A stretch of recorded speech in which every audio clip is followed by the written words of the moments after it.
there is nothing as good as when you have an understanding wife. When you get wife, when you understand you, they know say at least half of your problem is solved. And then the propensity for you to fall into problem, they very little. For some of now, we don't see what don't happen for River State very recently when he be say the head of services allegedly say they force this man under duress, carry him, deceive him, enter Abuja. As they deceive this guy enter Abuja, he reach Abuja, Congo make video when he be say he dey under duress because of say president don't they receive many attack. We get don't they receive many attack for that so-called military coup what they do for River State. Allegedly, because now the matter don't declare. It don't declare say these people did a very wrong move. Even me with the I don't know say, you know, in a democracy you can easily just for something push somebody will be military to go take over power. So now I can't be like say now them go orchestrate those attacks, come put them on top of Fubara head allegedly. So anyway, make I not talk too much. I go show now the two videos. The video when he be say the woman come out, come begin they talk, say, hey, say no, this one no be your husband. Say no, say something happened. She even explained how she take, you know, her husband take forcefully resign. Or to say they don't tell her, say, then deceive the man come Abuja. He threw in one of his friend. First, they first accuse him, say, they say he gets one heavy money, 15 billion naira when he be say he day account. When he be say governor no declare. You know about him. What thing you got to say? The man say no, he's just an ordinary head of service. He no, they say a lie, you know. Because when all these things they happen, you don't say anything. Sign this paper here, say, you know, like content they say, well, you no go fit sign paper. Instead of it to sign paper for waiting, you know, he go resign. Right? Now in the Congo deceive and through that if go automatically buy ticket for her. Tell her say they come Abuja. The woman, when he be say you leave for her for home, already no say una get dinner party. But you can't say because of say this one urgent matter you go. No, you say this guy they carry him go do another mission.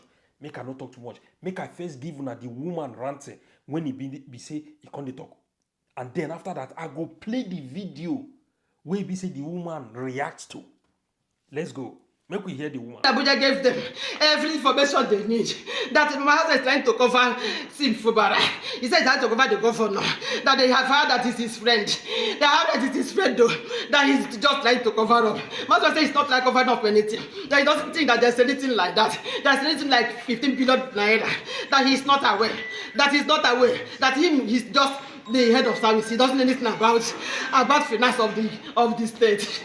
So when they pressured him to sign that up, he said he will not sign. That instead of him to sign, he will resign. He just resigned and come in the office. I was in the office when he called me that he has resigned. I said, what happened? He said, till I come back.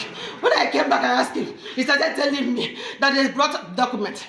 That the document is that they found another $15 million, 15 billion naira. 15 billion naira that the governor did not declare. And he told that he doesn't know anything about that one. That what he handed over to them is what the governor handed over to him.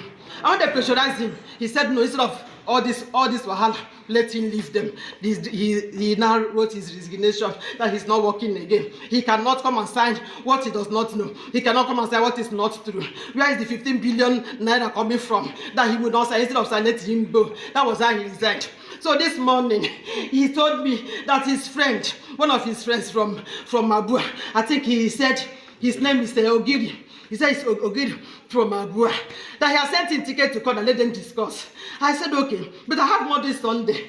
And today is our dinner. Today being Friday. It's our dinner party. I told him to stay now till Monday. Let us finish this program. He said he would just go and come, but let him just go and know where he's calling him. That was how he left. When he got to airport, when he got to Abuja, he got that they have landed. I said, thank God. He said he will keep me posted. That was all. The next thing I saw this morning, I had this night, people were calling me. They said they got an interview. I said, what interview? Interview for what?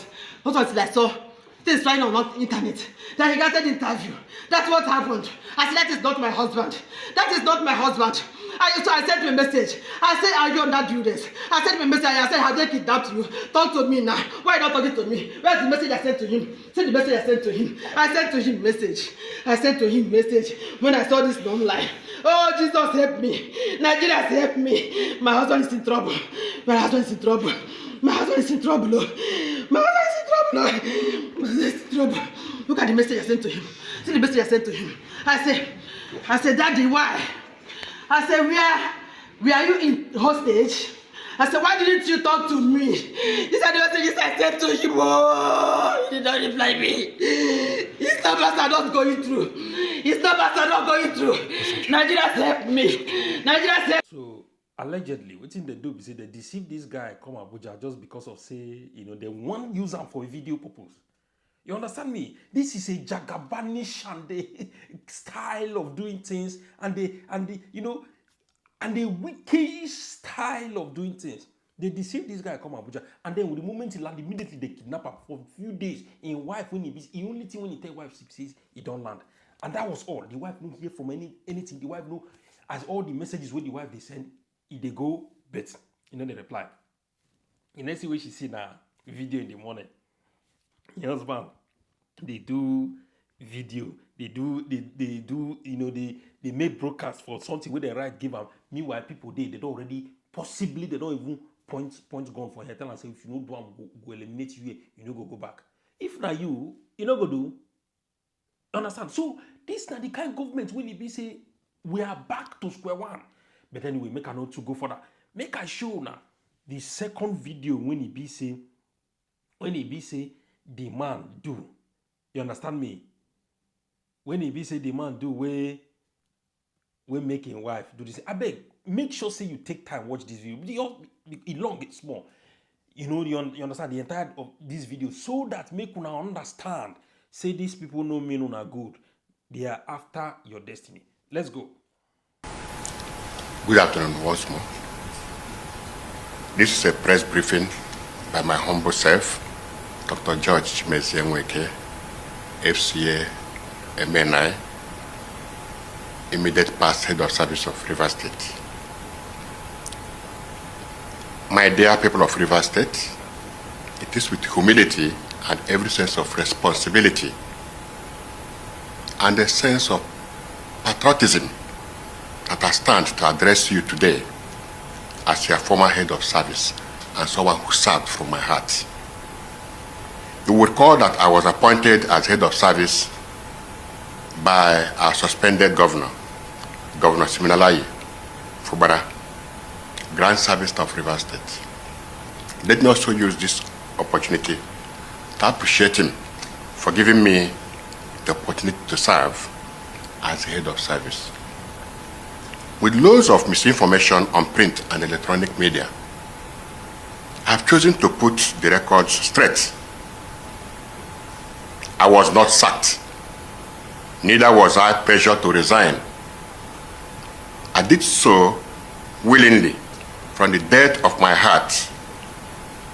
However, as an insider and a key player in the administration, and by my position, who worked closely with the suspended governor, it would be unfair for me to keep mute or for me not to address some key factors that have affected or that will affect our state if we continue on this trajectory.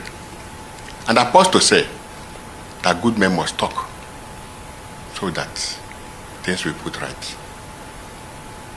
I want to use this medium to thank Mr. President for a swift intervention in Rivers State crisis, especially on the declaration of the state of emergency that was declared and assented to by our National Assembly. You will recall that when the governor was suspended, as head of service, I was the next in command, so I'm not speaking as an outsider or as a novice. I'm speaking as an insider and as someone that has much information. If not for the intervention of Mr. President, Nigeria would have faced the worst economic sabotage and Rivers State would have been in flames, and by extension, other neighboring states, because of the level of insider destruction that I saw. First, it all started with the State House of Assembly, where the governor, Sir Fubara, directed his chief of staff to burn down the assembly in a way to avert the suspected impeachment. That evening, Edison was in Government House with many of his boys, including the former chairman of Obiakbo, one Mr. Chijoke Ihunwo. I was there with them when a bag of money was handed over to Edison for that operation, though I did not actually know what it was meant for or the amount inside. I want to tell Rivers people today, the House Assembly was complex. In Moscow Road was clearly brought down by the do of Edison and some of his cohorts. Under the instruction of the sitting governor then, I challenged them to an open confrontation, and this will make us to throw more light on this. A day after that incident, I almost resigned, but I was very scared because I know the power of a sitting governor, and he knew that I'm aware of the whole plan and that I am discomforted with the unconscionable acts and deliberate posture of innocence and mien of a sheep. Another attempt was also made to destroy the residential quarters of the House Assembly members, if not for the press conference that was made there by Rivers youths, Rivers elders, and National Assembly members. That would have been another barbaric demolition in Rivers State. I came to realize that they actually wanted to demolish that second building because after some weeks, he, the governor, personally told me, a company of others, that he knew that if he knew early, he would have gone to pull down their hall before visiting the residential quarters of the assembly, and that he didn't actually know what they had, that they had such a beautiful hall where they are using now for sitting. I was so shocked, rudely shocked. And I asked myself, how could a man that wants to lead his people be destroying his state's assets and wasting public funds in a needless ego fight? Thirdly, I want to advise some key stakeholders who have condemned the state of emergency made by the President and confirmed by National Assembly to retract their statements. They are speaking from points of ignorance. I also understand that they are only seeing the surface. Yes. If they had knowledge, they will even be commending Mr. President even openly. If the President did not take proactive steps, no one knows who would have been affected by the sinister plans that we are cooking. While I thank Mr. President for the state of emergency that was declared in Rivers State for a period of 6 months, I will plead with him not to give up on Rivers State affairs, because a lot is going on there with Governor Fubara. One of the factors that got me removed was when Governor Fubara told me that they will use the judge to decide who will become the next president of Nigeria. And I asked him, how will that work? Is it by votes or by what means? I'm still worried. I'm still worried. He clearly told me that he is the chief security officer of Rivers State and his brother is in charge of Bayelsa State. And all the pipelines are under their care, that at the appropriate time, they will tell the boys what to do, and fund was not an issue at all. That was when he made that statement in his public function, that, and I quote, I will tell the boys what to do at the appropriate time. Deep down in me, I knew that something was up, and perhaps the time was near. He boasted to be the David that would bring down the Goliath of Rivers State. That he has the backing of the creme de la creme in the state, the likes of our former governor, Dr. Peter Odele, and family promised to use their contacts in the judiciary, including some members of the University Council, to break new grounds for him. The plan was to start from just-speaking areas to destroy oil facilities, to remove attention from the job and make it have a statewide look. The Goni, Oyibo, and other areas were to be bombed first before the Jos zones. This would have brought down the government of President Tinubu and usher in a new president from the coalition of political parties with a vice president, possibly himself, as he was boasting. The media was recaptured by paying heavily for airtime and retaining the social media influencers and known social critics in their payroll. I'm not aware of what this revelation means, but I'm doing this to free my conscience and warn those innocent persons that are used to sway public sentiment that there is more than meets the eyes. Don't get the message. If you want to watch the full clip, this particular video, both videos, they fly all over the internet. Go to the internet or go to YouTube or every other place and look for the video. But anyway, the fact is that the message has been passed. Now you can see the kangaroo kind of governments, the entire system is degenerating into. The ball is in your court. If you want your destiny, you need to fight for them. They don't put you in a position whereby you do not just need to sit down and wait. You don't see what they happen. Now we are back to where we have been coming from long ago. This is View Africa. If you never like this page, I beg quick, just go corner, click subscribe. If not for Facebook, if you see this video, just follow us for a page. And then tell us what you think, because we did like to read on our own public opinion for this matter. See you again for our next updates. Ciao.